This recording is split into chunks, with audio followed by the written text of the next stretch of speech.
within the healthcare industry? Like, how do you differentiate your company in this vastly overcrowded space? So I was talking to somebody the other day, and they asked me how to differentiate a software product or digital health technology or something like that within the healthcare industry. Like, how do you differentiate your company in this vastly overcrowded space? And I thought about it for a second. I think there's really a couple different ways you can do this. The first way involves talking about value, and not just abstractly talking about value, but talking about value in specific. And what I mean by that is, let's say your technology company is saving clinicians time, and that's able to increase their fee billing per patient or something like that. And you've got some numbers associated with that. Being radically open with those numbers and telling patient or prospective clients, like, this is how many patients you're seeing every month.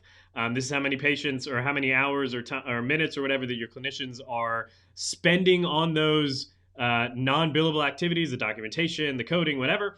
And we're able to shave that off in this percentage, and that's going to save you X, Y, Z. That either saves you money or it helps you bill more, spend more time on productive means. That's great.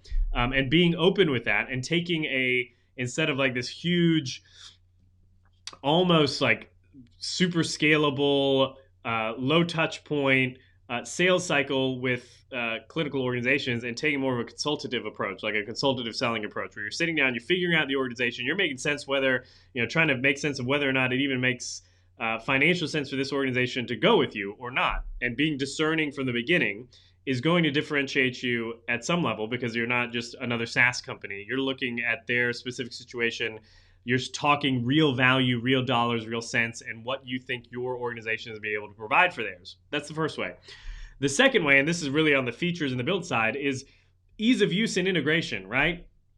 How many pieces of software or technology solutions are out there now in healthcare, and they're super siloed, right?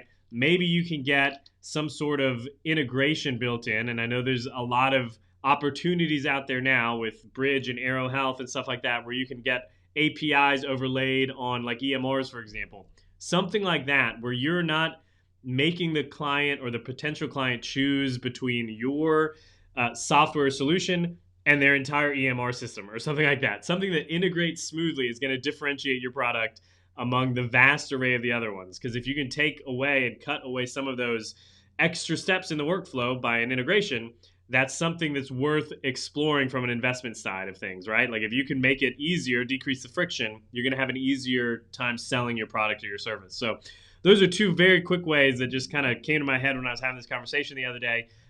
Trying to find a way to integrate if possible, and then really taking a value-based approach in your sales and your business development conversations that you're having with organizations.